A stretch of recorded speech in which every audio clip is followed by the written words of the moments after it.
In May 1945, inside a castle on the Flensburg Fjord in northern Germany, an American economist named John Kenneth Galbraith sat down across from the man who had run Hitler's entire war economy for 3 years. Albert Speer was 40 years old. The war was over. He was being held pending a decision on whether to charge him with war crimes, which they eventually did.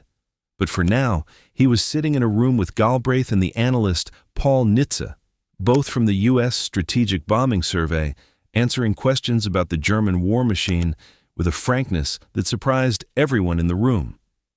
He told them which Allied bombing campaigns had worked and which had been wasted. He told them how he had reorganized German industry in 1942. He walked them through the production figures, the bottlenecks, the decisions that had been made wrong, and the ones that had been made right. He gave them the keys to a safe in Munich where his personal reports to Hitler were stored and told them to help themselves.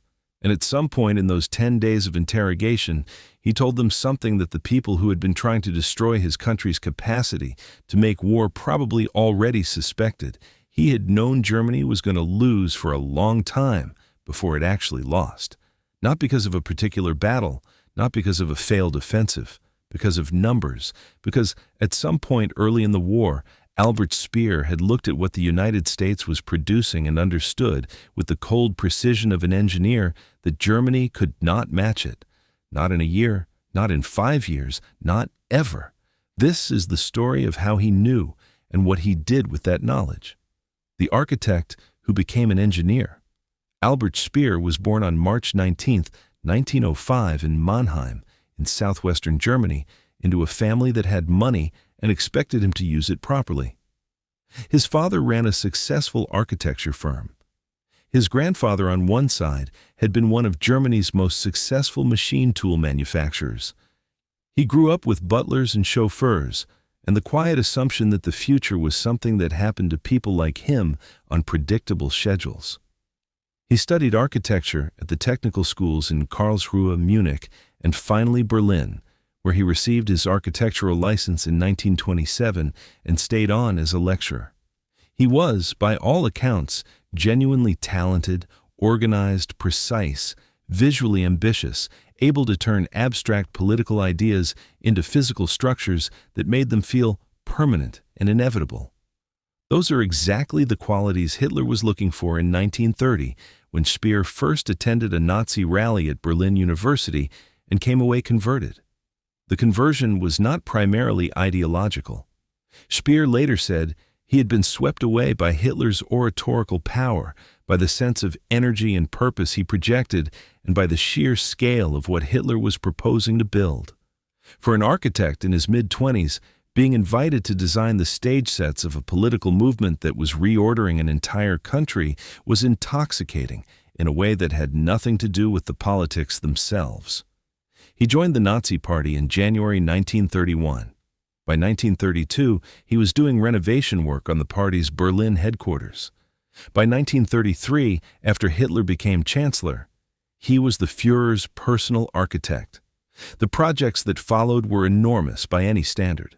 The Nuremberg rally grounds, where Speer designed a permanent installation centered on a colossal stone colonnade 1,300 feet long and 80 feet high. The 1934 Nuremberg rally itself, where Speer orchestrated 130 searchlights pointing vertically into the night sky around the rally field, creating what Albert Speer himself called a cathedral of light, one of the most visually effective pieces of political stagecraft of the 20th century. The new Reich Chancellery in Berlin, designed and built in under a year. Plans for Germania, the redesigned capital Hitler intended Berlin to become, a city of triumphal avenues and structures so large that the Pantheon in Rome would have fitted inside the entrance hall of the proposed Great Hall. Speer was not a military man and not, in any meaningful sense, a political one. He was a builder. What Hitler wanted, Speer designed, and he designed it with genuine skill. But the relationship between them was closer than professional. They spent evenings together. They talked about architecture for hours.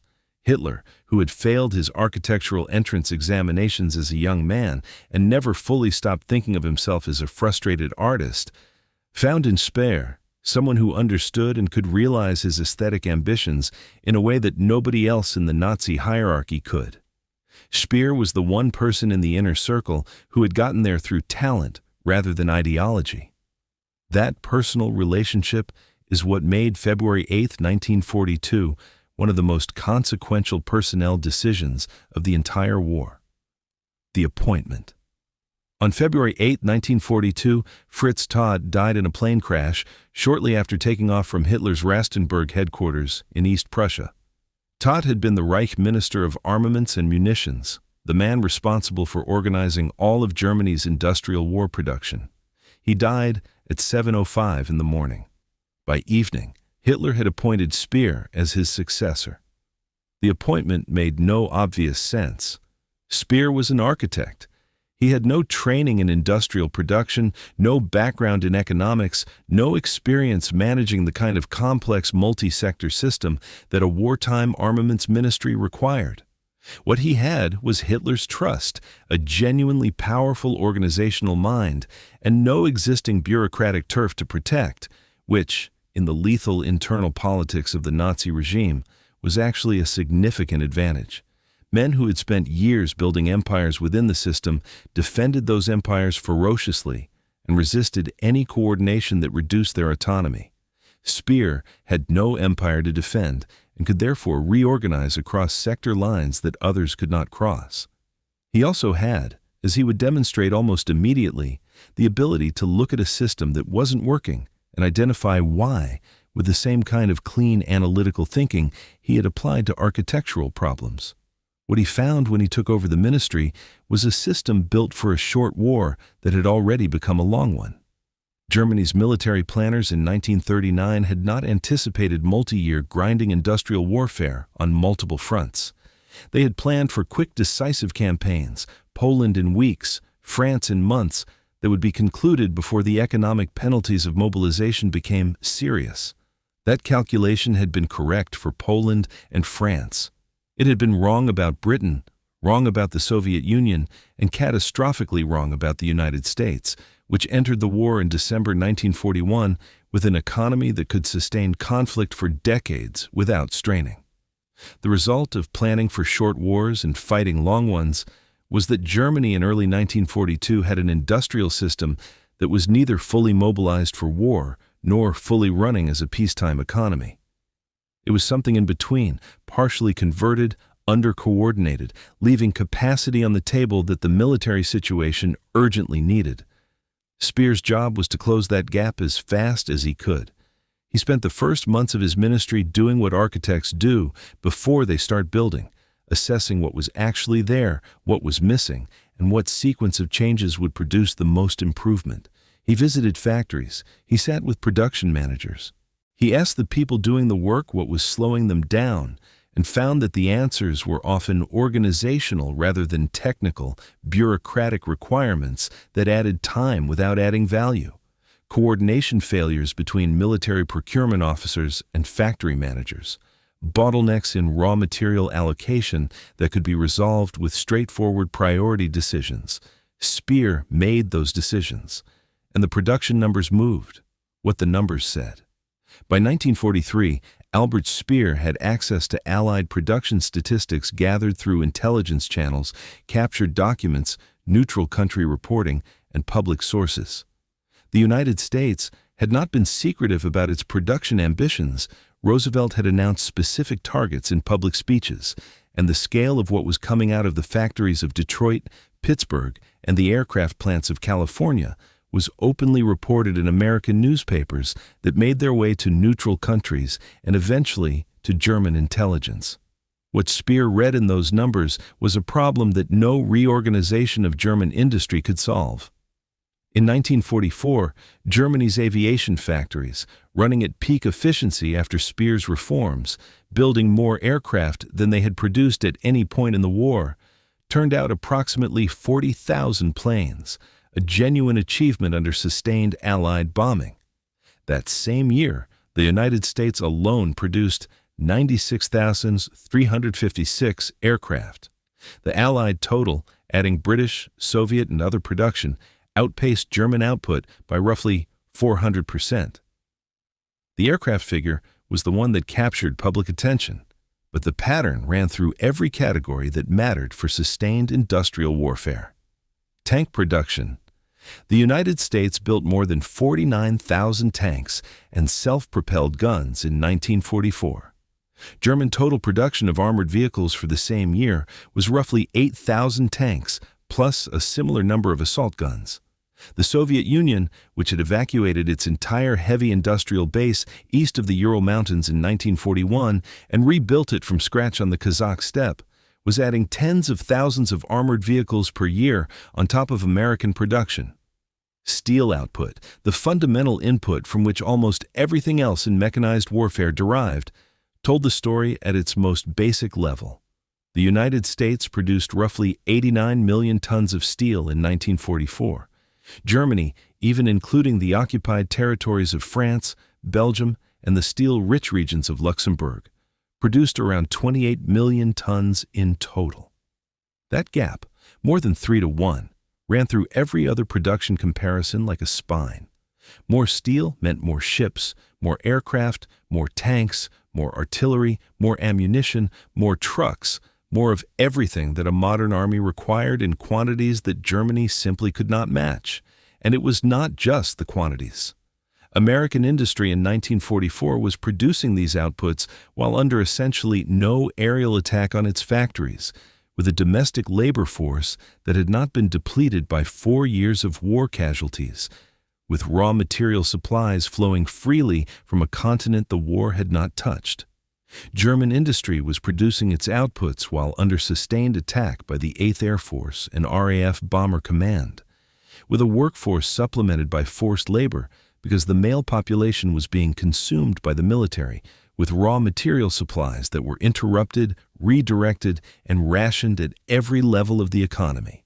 Speer's production gains were achieved against a headwind that his counterparts in American industry did not face. The numbers were already unfavorable. The conditions under which those numbers were produced made them look even worse. Speer had turned German industry from an inefficient peacetime system into a genuinely impressive wartime production machine. He had done it against heavy Allied bombing, against labor shortages, against the constant interference of Nazi Party bureaucracy, against Hitler's personal interventions in production priorities. He had done it well. And it was not going to be enough. And he had known for some time that it was not going to be enough. He later wrote in Inside the Third Reich that if the armament levels Germany reached in 1944 had been available 2 or 3 years earlier, they might have been sufficient to change the outcome. By 1944, Germany's enemies had achieved a powerful and oppressive predominance that production gains inside Germany could no longer address. The window in which German industrial effort could have changed the war's result had closed before he took his desk. The speeches he called delusional. Through 1943 and into 1944, Speer traveled across Germany giving speeches to factory workers about the importance of their work, about Germany's capacity to prevail, about the necessity of maintaining output through bombing and shortage and exhaustion. He was effective at this. He had the credibility of the man who had actually produced the production increases, and workers responded to him differently than they responded to the party officials who usually delivered this kind of motivational message. A party official told workers they were fighting for the Führer. Speer talked to them about the production line, about what they were building and why it was needed, and workers who had spent years making things understood that language in a way they didn't understand ideology.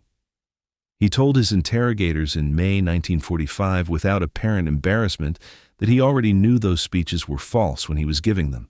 He called them delusional. He knew the production numbers. He had the Allied output figures. He understood the resource gap. He was telling workers that Germany could win a war that he had privately concluded was already lost. He continued giving them because the alternative, stopping production, admitting publicly that the war was over, telling the workers in the factories and the soldiers at the front that their effort was pointless, was not an option the political structure of the regime allowed for. In the Nazi system, admitting the war was lost was not a strategic judgment. It was treason. Men had been shot for saying it in private. Saying it in a speech to a factory workforce would have ended his career and possibly his life within hours. So Speer continued. He kept the factories running, he kept the numbers climbing. He gave the speeches about German resilience and industrial capacity and the certainty of final victory. And he knew, every time he spoke, that the certainty he was describing did not exist. This is the specific quality of his situation that makes it unusual, and depending on how you read it, either a form of pragmatic integrity or a form of profound complicity. He was competent enough to understand exactly what the numbers meant, honest enough to admit it after the fact, and embedded deeply enough in the system to keep it running anyway. He was not a true believer in the sense that Goebbels or Himmler were true believers, men whose conclusions about the war's outcome were shaped by ideology rather than analysis. He was a professional who had made a catastrophic choice early in his career, had found himself in a position of enormous power because of it, and was now operating inside the consequences with full awareness of where they were leading. What he chose to do with that awareness in the final months of the war tells you something about what kind of man he actually was, which is a harder question than it appears. What he actually built.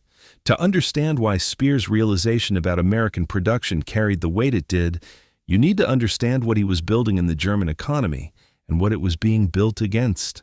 When Speer took over the armaments ministry in February 1942, Germany had been at war for 2.5 years, but had not fully converted to a war economy. The consumer goods sector was still producing at near peacetime levels. German department stores still stocked goods that wartime Britain had long since stopped making. Women had not been mobilized for factory work. Hitler had deep ideological objections to female labor in heavy industry and overruled Speer when Speer raised the suggestion. The military branches were still running largely independent procurement systems that duplicated effort and wasted capacity at every level. The Army, Navy, and Luftwaffe each controlled their own procurement, competed for the same raw materials and factory capacity, and answered to no single coordinating authority. Speer changed what he could. He consolidated procurement, standardized production, extended factory shifts, and brought industry experts into the decision-making process. He applied Henry Ford's manufacturing principles, the same assembly line logic that had transformed American automobile production 2 decades earlier, to German armaments. He created production committees where the people actually running the factories had a direct voice in what got built and how. He reduced the number of aircraft models under production from 42 to 5, anti-tank weapon types from 12 to 1, vehicle configurations from 55 to 15. These were not marginal improvements, they were the kind of rational organization that should have been imposed in 1939 and hadn't been because the Nazi system of competing bureaucratic empires had made it politically impossible. The results were real. Between early 1942 and July 1944, the index of German armaments production more than tripled. Tank output rose from around 6,000 units in 1942 to more than 12,000 in 1943.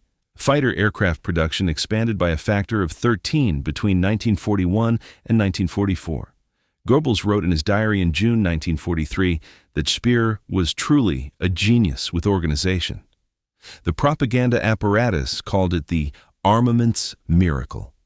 Within the narrow frame of what was achievable inside Germany's resource constraints, it was. But every efficiency gain Speer made inside Germany was being met on the Allied side by expansion that operated in a different category entirely. The United States had not merely converted its existing industrial capacity to war production. It had built enormous new capacity on top of what it already had, with federal investment flowing into factory construction on a scale that had no peacetime precedent anywhere. The Ford Motor Company's Willow Run plant near Ypsilanti, Michigan, is the clearest single illustration. It was purpose-built for B-24 Liberator heavy bomber production, a mile-long assembly line under one roof, constructed on farmland between 1941 and 1942 at a cost of around $100 million, and at peak production in 1944, Willow Run was completing one B-24 every 63 minutes, a 4-engine heavy bomber, 18 meters of aluminum airframe, 4 200 horsepower engines capable of carrying 4 tons of bombs off the line in under an hour. The plant employed 42,000 workers at its peak. Willow Run was one facility among hundreds that had been converted or built from scratch across the country. The standard American automobile factories that had been making cars in 1941 were producing tanks, half-tracks, jeeps, aircraft engines, and artillery shells by 1943. The conversion had been total. American industrial mobilization took an economy that had been turning out consumer goods and transformed it in roughly 18 months into the largest armaments manufacturing system in the history of warfare, running in facilities that were not being bombed, supplied with raw materials that were not being rationed, staffed by a workforce that was large enough to absorb military losses without collapsing. When Speer looked at those figures and compared them to what his reorganized German industry could produce, the conclusion was not ambiguous. He was managing a genuine and impressive production increase inside a container that was too small for the problem he was being asked to solve. The memo and the decree. By early 1945, the gap between what Speer knew and what Hitler was willing to hear had become impossible to bridge. On March 15, 1945, with Allied armies across the Rhine in the west and Soviet forces closing on Berlin from the east, Speer wrote Hitler a memorandum. It was direct in a way that almost nothing written to Hitler by his subordinates ever was. He stated that in 4 to 8 weeks, the complete collapse of the German economy must be expected with certainty. After that collapse, the war could not be continued militarily. The German people needed the infrastructure that remained, the factories, the roads, the bridges, the power plants, to survive after the fighting ended. Destroying it would condemn German civilians to suffering that had nothing to do with the outcome of the war, which was already determined. Hitler read the memo on March 18th. The following day, he issued the Nero Decree. The Nero Decree, named after the Roman emperor who supposedly burned Rome, ordered the systematic destruction of all German infrastructure that might be useful to the advancing Allied armies. Bridges, railroads, factories, communication networks, power plants, fuel depots, everything. Hitler's logic was simple. If Germany was going to lose, nothing should be left that the enemy could use. The German people had failed him, and their future was not his concern. Speer spent the next several weeks doing something that required real nerve in a regime that had shot people for far less. He quietly worked to prevent the decree from being carried out. He instructed regional authorities to ignore or delay demolitions. He issued vague orders that gave local officials cover to do nothing. He traveled to areas where destruction was being planned and talked commanders out of it in person. He later claimed with some justification that the non-implementation of the Nero Decree saved significant German infrastructure that would be essential for post-war reconstruction. Whether that claim is fully accurate is debated by historians.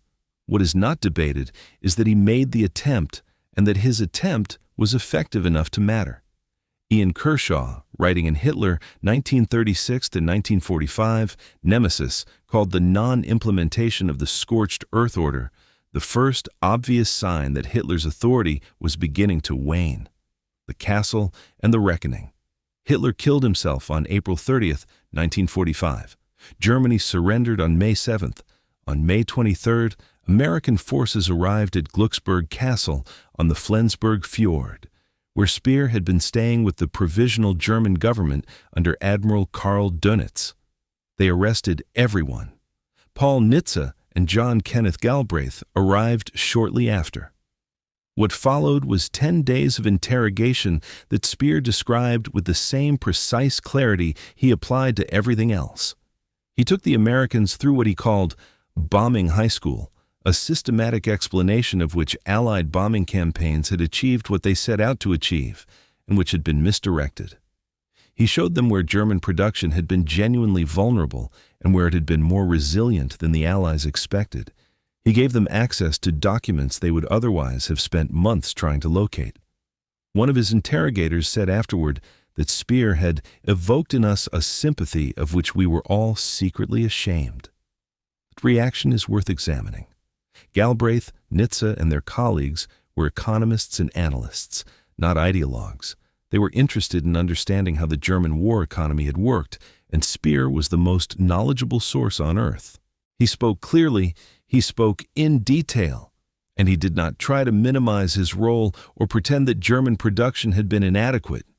He simply explained what it had been, against what it had been measured, and why the outcome had been inevitable from a certain point forward.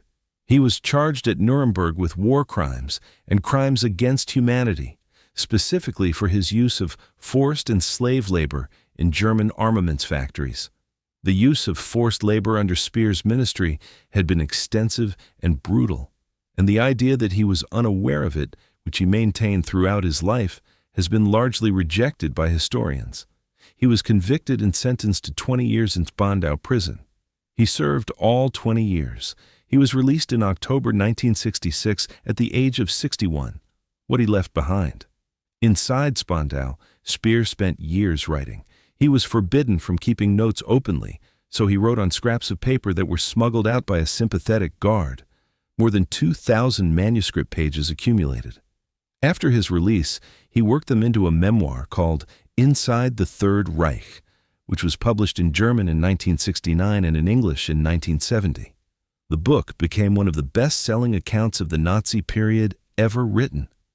It was detailed, lucid, and extraordinary in its willingness to describe the inner workings of Hitler's regime from someone who had been genuinely inside it.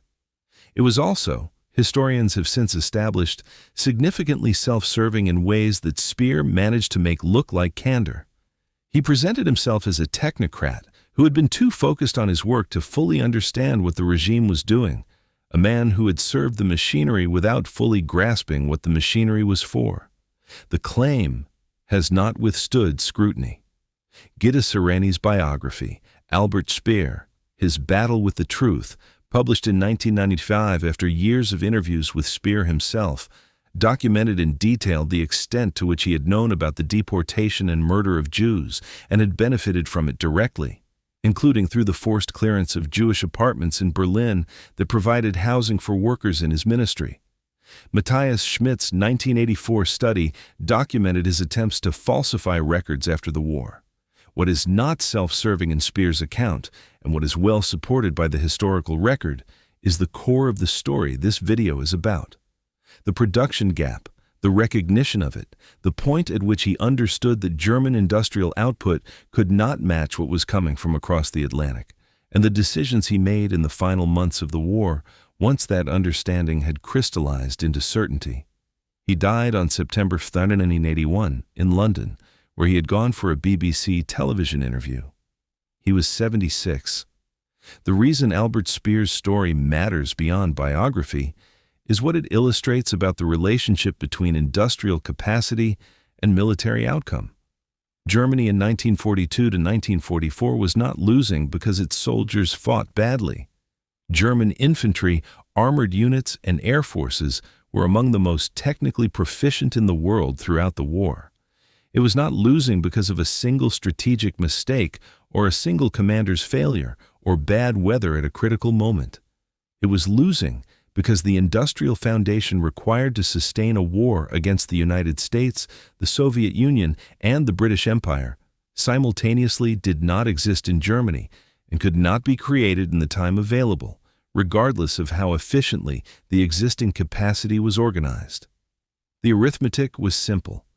Germany was an industrialized European nation of roughly 80 million people with limited domestic oil, limited iron ore, and a manufacturing base built for the scale of a continental European power.